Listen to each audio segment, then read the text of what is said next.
All right, so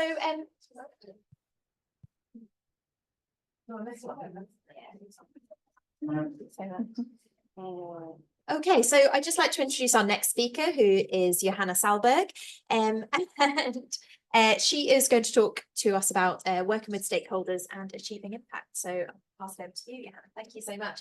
As with before, we've got the Slido on the screen, so we'll take questions at the end. So please enter your questions there as we go. Perfect. Thank you very much. Hi, everyone. I realize that I am in the infamous pre-lunch slot, so I'm going to try my best to keep you awake until a few short minutes when you'll be off to lunch. I'm going to run through a little bit of a presentation, and then, yeah, as I said, we'll do some questions at the end.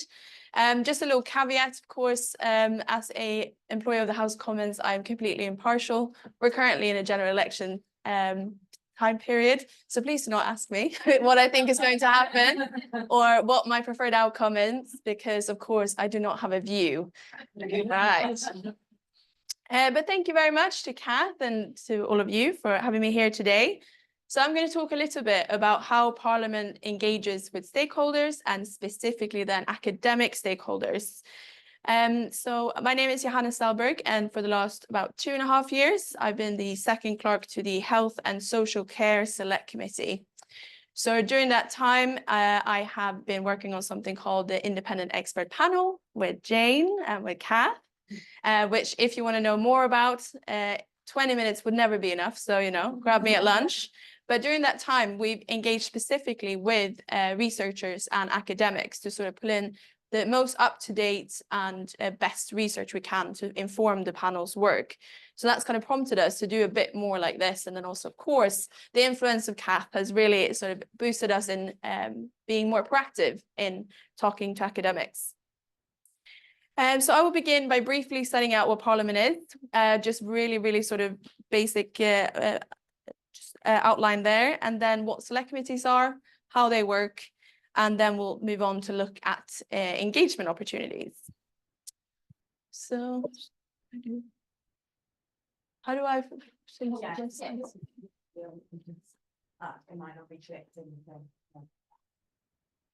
Ah, there we are.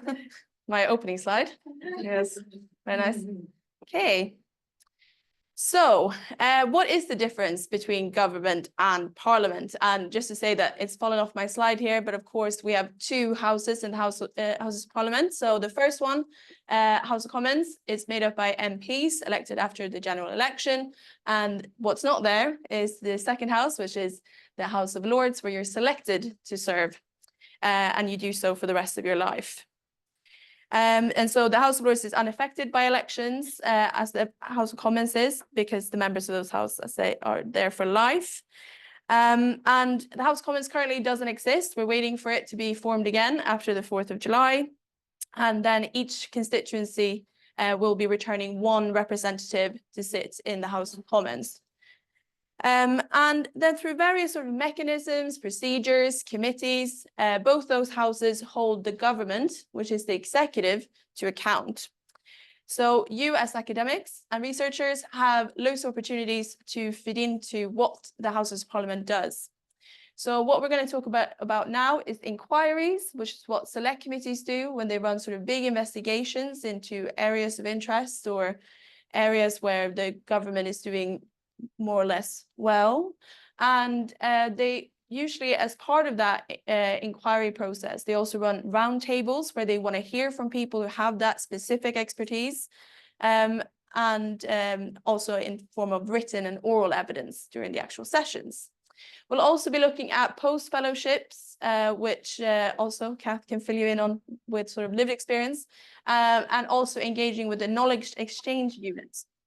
So we'll be looking at that shortly. I won't speak at length about government because that's not where I work, but that is the executive. It is formed by the winning party. The leader of the winning party assembles a cabinet of ministers. They're responsible for running the country, public services, setting taxes, and so on.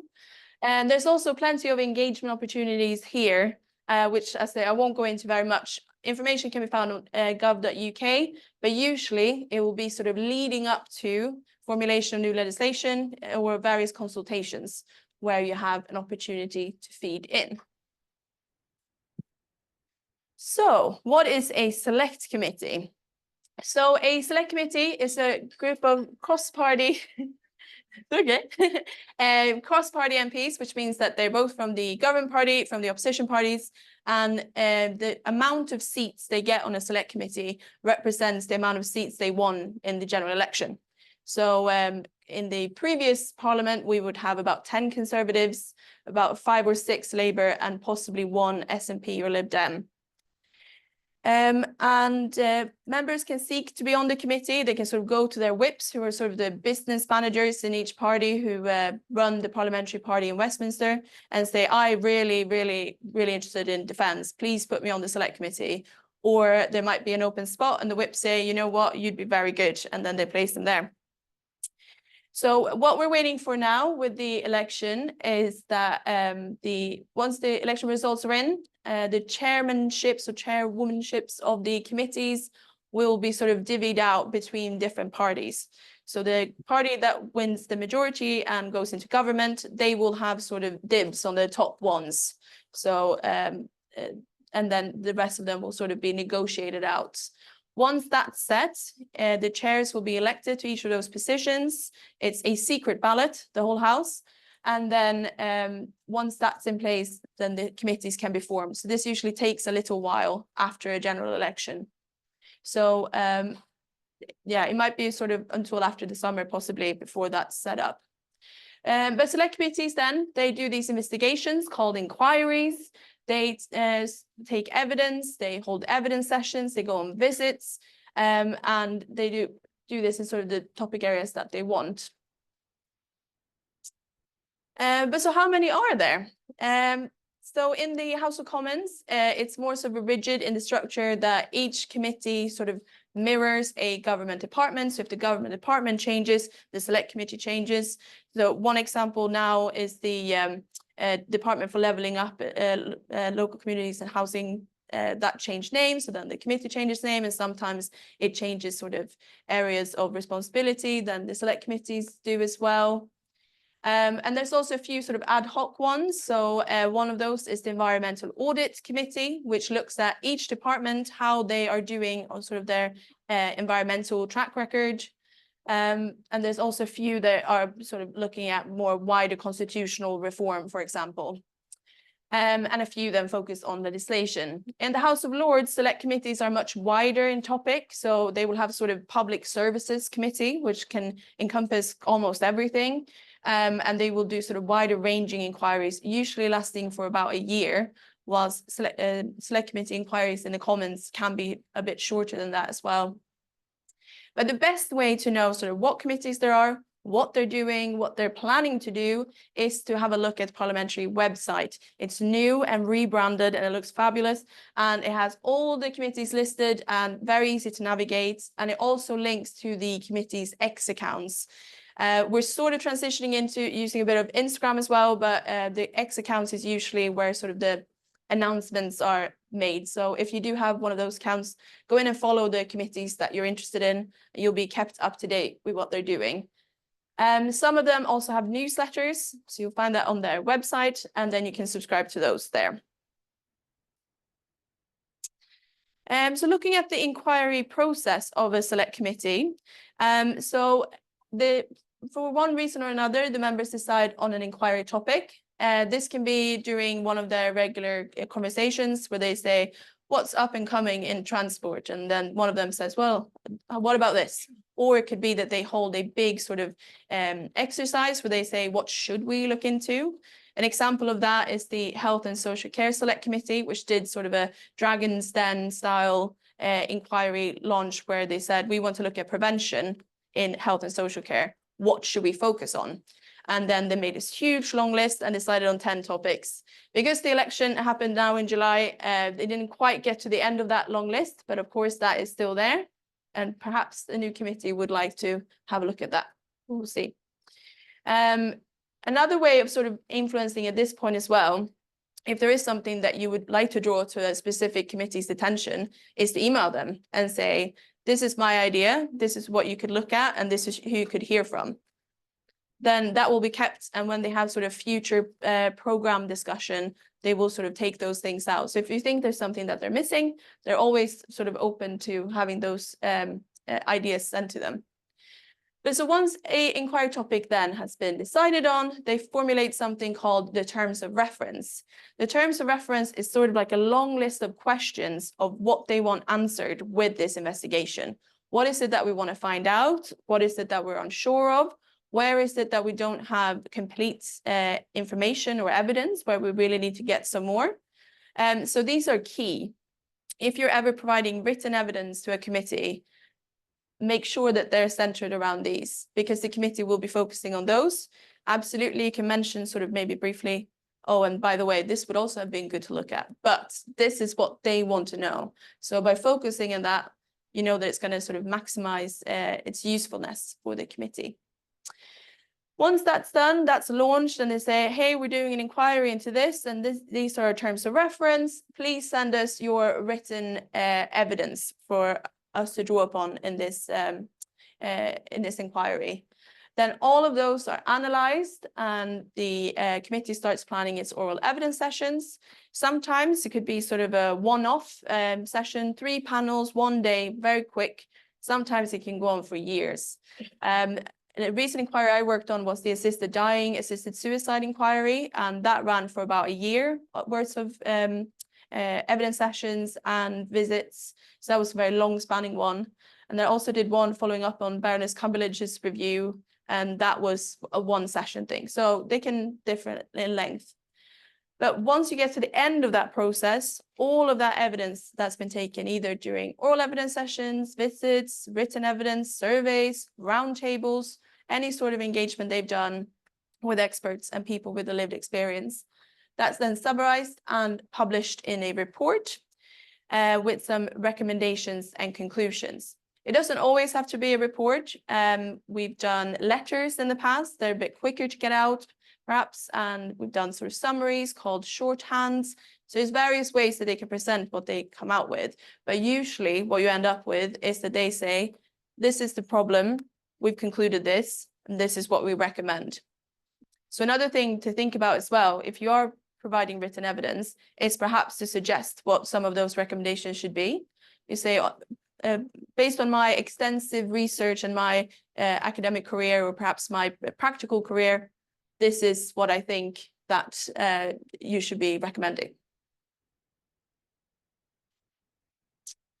So some other tips then, if you want to provide written evidence. Yeah, keeping an eye on the inquiries which are coming up, which may be relevant to your research. They might not be specifically, or your area of expertise, might not be specifically your area of expertise, but there might be something that you can contribute, or sort of several terms of reference that you can provide evidence to. There's no sort of rule that you have to answer every single terms of reference.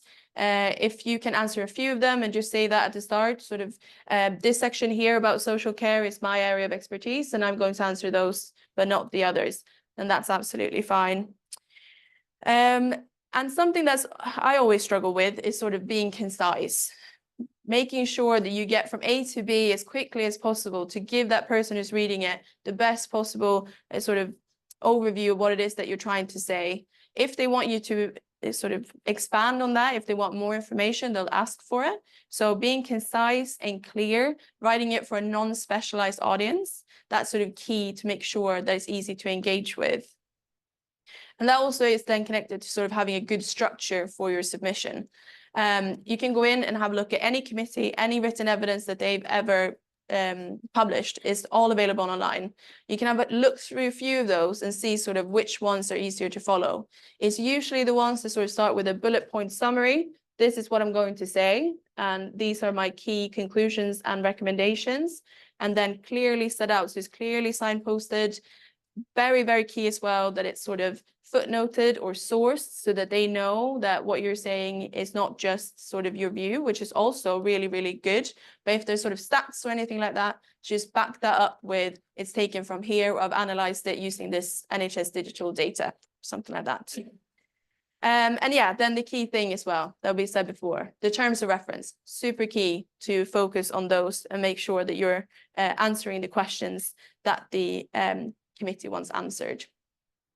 But yeah, and I think just really sort of focusing on, although you might have loads to say, but if it's only this part of it that the committee is interested in, so cut out the things that you think that just for this inquiry they might not need. That will make it a much more persuasive submission.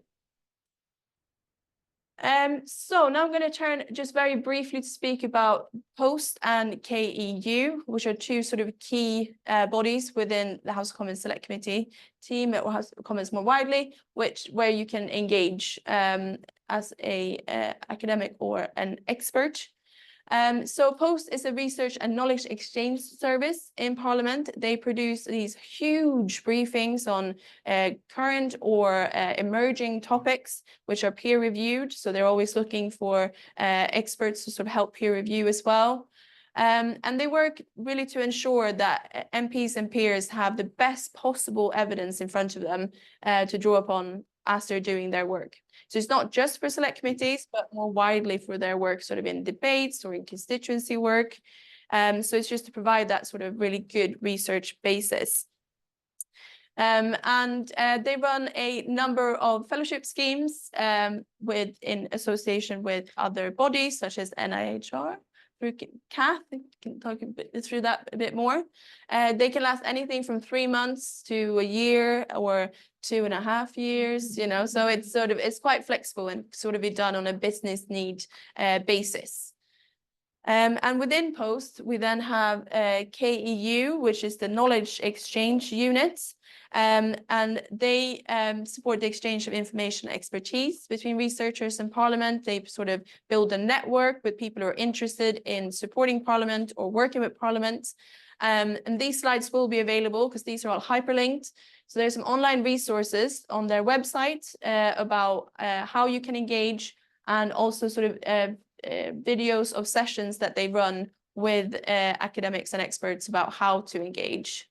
And they do the sort of practical facilitation of the academic fellowships, and they're also on Twitter or X, so you can have a look at what they're offering there. They regularly advertise various fellowships or shorter sort of placements and things like that. So really worth having a look at this slide afterwards and the links in it. And that, I think, leaves me with 3 minutes. So I'm going to stop talking now because that went much faster than I thought it would. Thank you. Thank you So much, Johanna. So yes, the Slido is up on the screen. I think we've got a couple of questions have come in already. So the first of which says, when I have emailed my MP's office in the past, it has been very slow getting a reply. Have you any advice to speed the process up? So sorry, just pause that. We're just going to change our interpreters just true to do the questions if that's all right. It gives me some time to think about it. You can see. Oh, yeah.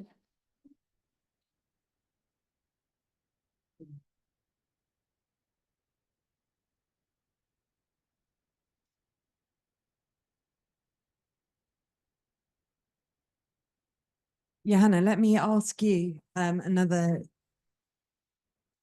couple of questions that you can think about while Drew's getting ready. Oh, he's ready. Oh, it's Okay. ready. Yeah. Okay. No. Crack on with the first one then. Okay. Yeah. So writing to your MP, of course, that's sort of something that you can do as your constituents to influence something that's happening in your constituency, or if you need help and support. I would say that if you want to provide evidence, the best way is to do that probably sort of through the formal channels of a select committee, so specifically within that area. Of course, you could be so lucky that the committee that you're very interested in, your MP might sit on there as well. So then you could sort of email both. But otherwise, I think if it's to contribute to an inquiry, then you use the sort of official channels for the committee rather than specific MPs, because their sort of their own inbox is obviously full with casework and other things that are sort of specific to them as MP rather than as a role on a select committee. Great. Yeah, so I guess that first question was kind of asking about any advice to speed the process up at all in terms of people getting back to you. Yeah, so I can't comment on that because Yeah. I don't work with Of specific MPs, but so Mhm. I just say if you want to get in touch with a committee, then email the committee rather than a single MP, and you'll get a much, so that will speed it up. Amazing. Yeah. Fab. So someone else has said, such a great session, thanks. Can you provide more guidance on providing evidence to committees? So I think that last slide with the knowledge exchange unit, there's so many good resources there about sort of examples of good evidence, advice before providing oral evidence if you get called to do that. There's a wealth of evidence there. And because we have sort of 20 minutes, I wasn't going to go through all of that, but that's there for you to browse sort of at your leisure. Someone else has said, I know very little about this. Is there any compensation for the time of people who contribute written evidence to inquiries? No, so that's done as sort of wider impact work. So if you work with a university, that's something that you could sort of do as part of your impact work. And usually when we work with organizations, that's always something that their public relations or a sort of parliamentary affairs team does as their day-to-day work. So there's no sort of direct payment for providing written evidence. It's a way of sort of, it's a platform for you to speak about your research or your expertise and to influence a specific area. Brilliant, thank you. Someone's asking if Kath and Jane could maybe share their experiences of working in government, because it might be different to their usual research and academic fields. I'd say that would probably be a better question for kind of our networking lunch and things later, and maybe having a chat about. And it might come up in our panel this afternoon when we're talking about barriers and things around NAHR. Another question, are there any post or KEU fellowships or full PhD or postdoctoral fellowships? This is a that's a Kath question. It's probably Okay, so obviously I don't work directly with Post, but the fellowship that I have in Parliament is run by Post and the Knowledge Exchange Unit. So I'm answering as far as I understand it, rather than on behalf of them. But no, they're not. So Post fellowships are normally 3 months that you spend while you are doing your PhD. So typically they're when people are in the last year of their PhD, but I think they don't have to be. They're advertised on the Post website. Some of them are funded specifically. So the British Psychological Society, the BPS, runs a Post fellowship, or they did, used to, that's specifically for psychology PhD students, but otherwise they're generally open to anyone, I believe. They often tend to be people doing scientific PhDs, or a medical PhD would fall into that as well. But they're not a PhD fellowship in the way that you get funding to do a PhD. They're a fellowship that you get when you're doing your PhD. And the fellowship I've got is one that's open to anyone. I think you don't as long as in you can be a student or postdoctoral at any point. Amazing. Thank you so much. And thank you, Yohanna. So we now have a break for lunch. So lunch will be an hour. So for those of you online, we're going to start promptly again at 1:15. Those of you in the room, we've got a networking lunch. So in room 120, where you had refreshments earlier, there is lunch in there. There's also a quiet room in room 104, just here if you need it. Otherwise, yes, we'll be starting back here at 1:15. So do we just want to make some introduction? Can I also just say we've got a few, 3 colleagues who are joining us. They're great. So please do come in, Karen. That's fine. That's right. So we've got Karen Clapton from the General Medical Council. I feel like you're going to win an Oscar.